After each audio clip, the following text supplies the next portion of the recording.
they would make me at the end like fucking like embarrass myself or something. Like, it says borderline hazing. One night at like 4 a.m. I wrote down every single thing that happened to me my freshman year. Then I consolidated it into a list of like 20 things that I could like publicly share. And so today we're gonna go through and rank every single thing that happened to me my freshman year at the University of Texas. This is me just like mainly reflecting on my freshman year and sharing the lessons and advice that I learned. What? If you're an incoming freshman, this is truly the only video that matters. I'm about to give you real life first-hand experiences and trauma. So unfortunately I don't have ad blocker. Working the Longhorn Run. If you don't know what the Longhorn Run is, it's this like giant marathon that UT puts on every year. Hundreds, thousands of people do it. I did not sign up to run because why the fuck would I run for fun? At the beginning of the school year, I applied for a job at UT Recreational Sports. Now I work with them as a videographer, and they're the organization that like hosts the Longhorn Run. And my boss put me on call for a Longhorn Run to like get footage. And even though I wasn't signed up to run the marathon, I still ended up running the 12K basically. It was really fun though. Look for opportunities to work on campus. Employers are more likely to understand like that you're a student, even though they pay like shit. I really did enjoy working for a Longhorn Run. I think it's definitely one of my best memories of freshman year. So, getting out in the dining hall. I'm eating alone. I'm sitting at like a single table, and there's also like another single table to my left, and there's another guy eating there. He's like, oh, I think you're really cute. I was wondering if you had... He like asked like, oh, like, do you have a boyfriend? And I was like, nah, I don't. And he was like, oh, okay, I understand. And like, you know, you'd think the conversation would end right there. And he starts asking me more questions, and I'm like, okay. And he basically asked me like, oh, are you Vietnamese? I'm like, yeah, I am. And he's like, starts talking to me in Vietnamese, and I'm like, it's like, oh, I also noticed your cross. Are you like Catholic? And I'm like, you're paying too close of attention to me right now. I don't like that. I basically inhaled my food and then got the fuck out of there. You know, it wasn't the worst thing. He complimented me, and I just crave male attention and love being objectified. So, not too bad. Imposter syndrome. This was something I wasn't expecting to be that awful my freshman year, but it really was awful. Everybody at UT, like, they're there for a reason. Or, I don't know about everybody. Some people are actually like incompetent, and I don't know how they got into UT. But for the most part, a lot of people are like successful. Like, they come into UT with a lot of experience and stuff under their belt. I just felt like I wasn't like supposed to be there. It's a really common feeling. Basically, I came into UT as a radio, television, film major. That's what I thought I wanted to do.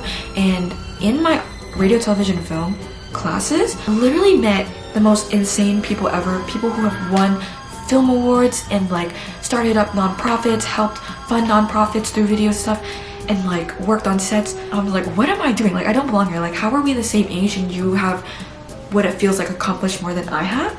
I actually switched out. I transferred to a different major because I realized like, I'm not working on film sets. I'm not making short films. I'm not doing the stuff that these people in my major are doing, and it's because that's not what I want to do with my career path. Like, I can't be comparing myself to their success basically. I think to get through it, you just have to focus on yourself and genuinely like do not give a fuck about other people. Wow. Bitch. Don't do this. Don't do this. I would used to study at the library until like 3 or 4 in the morning.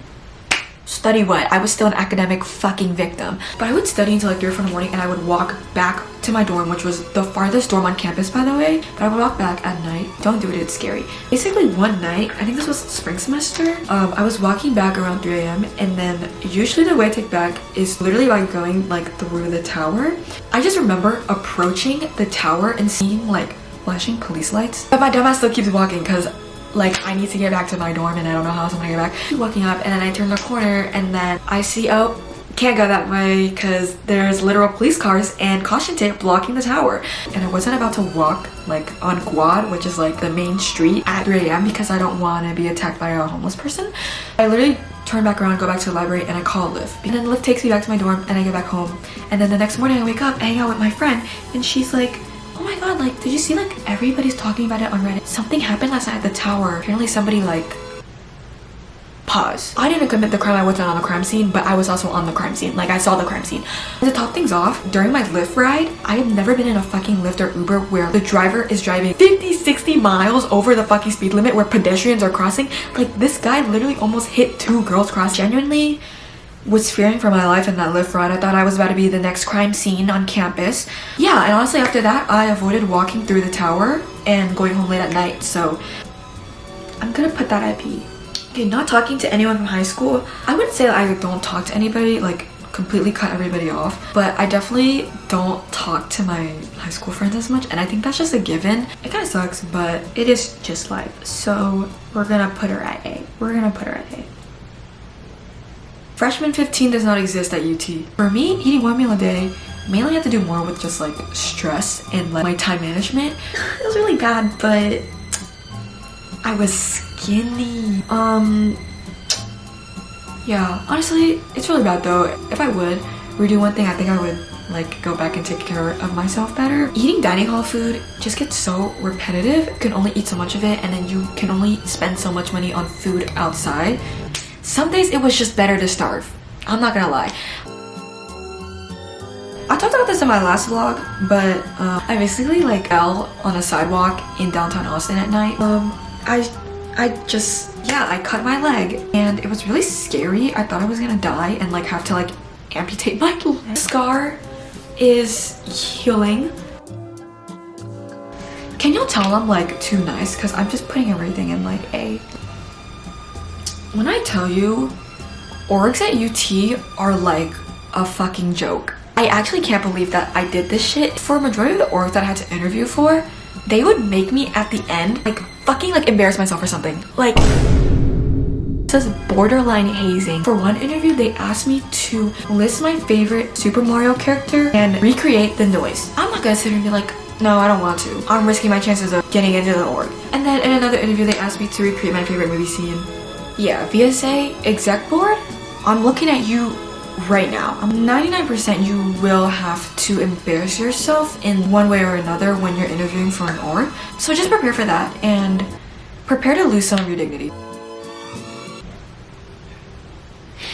Be in the orgs you like, join the groups that you want to join, but the way these girls recruit is so interesting to me. Asian sororities and fraternities at UT, they like create this hierarchy for themselves and then pose themselves as like these super cool, like nonchalant, like we're the best of the best, but then they're literally chasing down girls on Speedway asking them to come out to events. No tea, no shade, no hate. I love the brothers and sisters that I know. Raymond, shout out Raymond, Texas Asian Panhellenic, that's my homeboy right there. I remember my first week freshman year, I was walking down Speedway and one of the girls in these sororities runs up to me. She's like, do you want to join, like come to our event, like, and I was like, oh sorry, like I have to like go to class. She's like, oh I'm walking to class, and I was like, no, like I have to go to class. She just keeps walking with me. That's when I'm just like, I just want to go to class. So I'm like, okay, yeah, like let me just write my name and number down on your fucking sheet then. And so she gives me the pen doesn't work.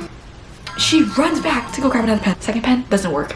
She was so sweet. I did follow her on Instagram after, but girl, like that was a sign. Like that was the sign right then and there to not recruit me. You will like most likely get approached. Do not use the excuse that you have to go to class because they'll literally just walk with you until they can get your information. I think Asian stories and fraternities are definitely something that you should check out if you are interested in. But if you're somebody who's not, literally just straight up say you're not interested. Anxiety attack in the middle of a library. This was like a common reoccurrence because I'm just an anxious person. How are we not even like halfway through? This is a memory that I wish I never remembered. This was so bad that like I had to fucking talk about it. If you don't know what a safety alarm is or like what a birdie is, it's literally what it sounds like. It's literally an alarm that you can put on your keychain, and when you pull it, like it'll make a loud alarm. Coming into college, I thought that I needed that because I was just really scared of like being alone and walking around alone. So I bought a birdie, I put it on my fucking thick ass like little Lululemon keychain.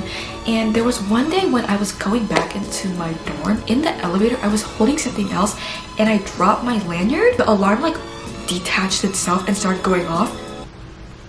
There was like 3 other people in the elevator with me. To be honest, I literally couldn't even fucking stop it because I was like holding shit in my hands. don't get a fucking safety alarm, don't get a birdie. The main reason why people get these things is just to feel safer. Just get pepper spray. It's not likely that it will like burst and cause fucking public humiliations. Getting every class I needed during registration. That was actually a fever dream. Like, I'm already so prone to getting food poisoning. Long story short, found out that the JCL wraps were the culprit to my food poisoning. Literally stopped eating at JCL until like the second semester. Holy fuck, pledging a spirit group, and I mean this respectfully, it is so time consuming. But regardless, I do really love the girls in my spirit group. The process of like having to meet requirements to actually officially be a member in the group is like insane, because tell me why I was like tell me why this is what my schedule looked like when I was pledging. Events back to back, I've never had to like be that social in my entire life. It's almost like that was the fucking point of joining the spirit group, you idiot. Failing my first college math class. This was more embarrassing than it was like upsetting. The class that I failed was Stats 301. This was my first math class in like 3 years. I thought in my head stats was like cutesy little Google spreadsheet. No, are you dumb, bitch? It's like coding in R. Like, I felt like a goddamn computer science major. Like, shout out to Lexi. I don't know how she does it. Going home every weekend. I don't know why people are hating on me for going home for the weekend. Every time I tell somebody, oh, I'm at home.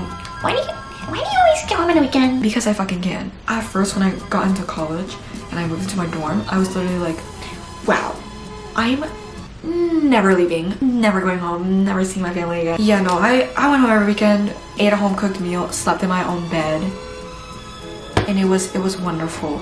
Being at college is so overwhelming and so overstimulating, and so it's just nice to be able to have the luxury to like get to go home, because I live like 15 minutes from campus. So